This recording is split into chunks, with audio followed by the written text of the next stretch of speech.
For centuries, the Chinese have loved birds and flowers. Kings come and go, but the swallows always ride the spring wind. Professor Zhang specializes in painting birds and flowers. he paints with his arm free. Only thus can he obtain swift and forceful brush strokes. Only thus can he preserve a beauty of momentum in his work. Through physical freedom, the mental freedom materializes.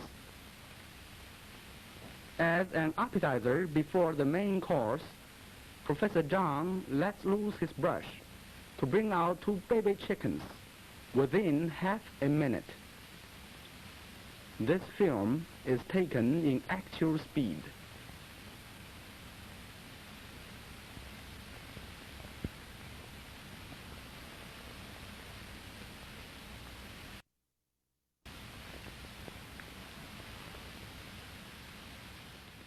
Several colors are absorbed on the same brush, and they blend freely as the brush strikes the paper.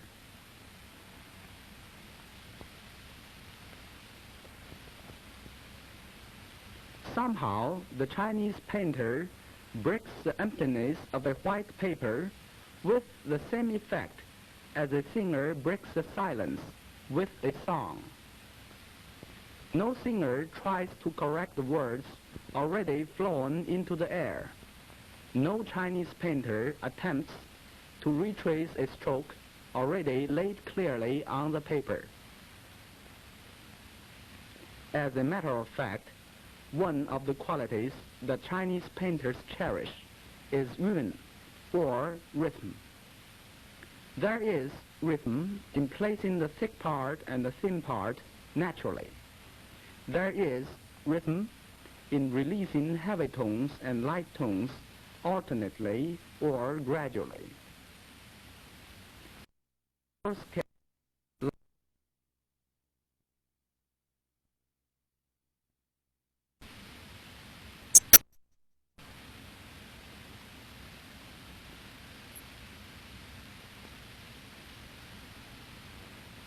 Now, Professor Zhang starts on this second demonstration, or the main course. Let's see what is on his mind. He is now laying 2 cornerstones for his fast-built house. Here, a Chinese painter works as an architect. The growth of a painting must be in perfect order, so that every succeeding stroke grows on the stroke laid on paper before. The order of building is prearranged in the artist's head. This is one secret of Chinese painters. This is why a painting flows out of the brush so fast yet so orderly, so conventionalized yet so natural. One marvels at the possibility of a Chinese brush when one witnesses this.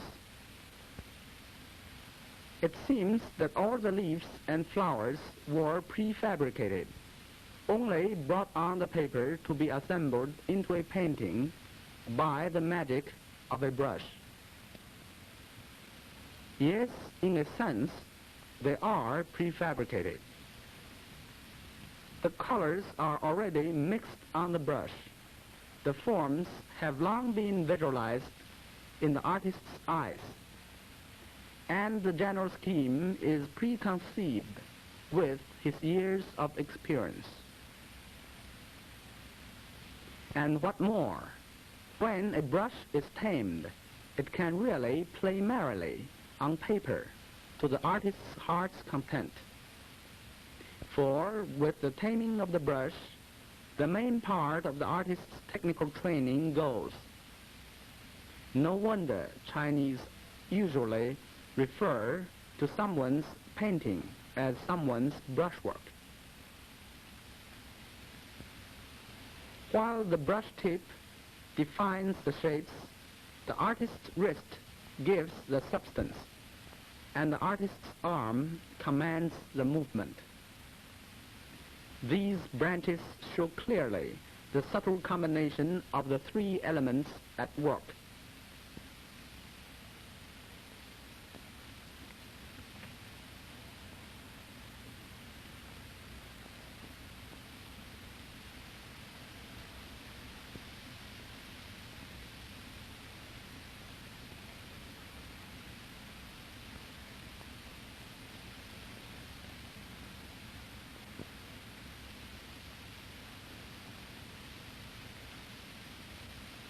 Through contemplation, the Chinese painter sees the simplicity of nature. Look at this simplified yet enlivened little bird. Why should we, with a life already too much burdened, ask for every feather and every nail?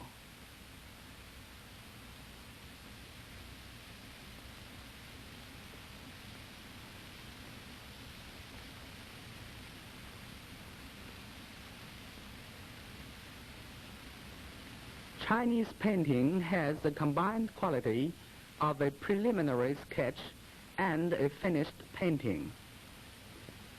Many people enjoy the spontaneity of a sketch, while many others prefer the fineness of a completed work. With happy brushwork, a Chinese painter both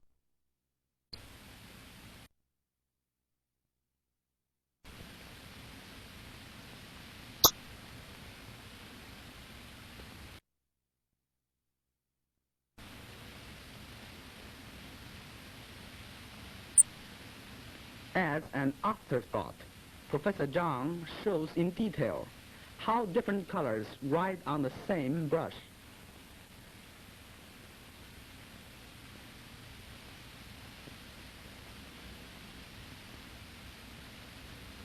And what is more, he shows us how the riders arrive at their destination and work with each other in harmony. Now once more.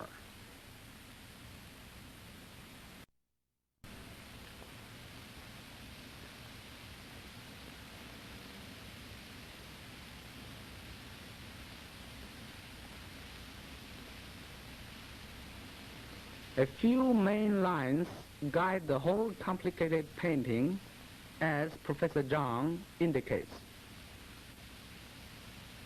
The fancy coat of a peacock has appealed to Chinese artists for centuries, and Professor Zhang is no exception. Swallows amid willow boughs is another favorite subject of Chinese painters.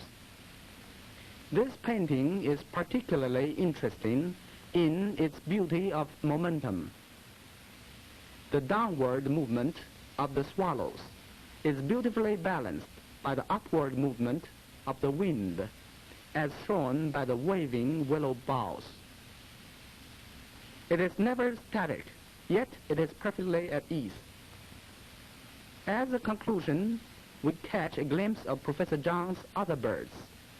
Whether a cock or a pheasant, his brush always imparts life to them. Influenced by centuries of Chinese art traditions, will they not vibrate in onlookers' imagination?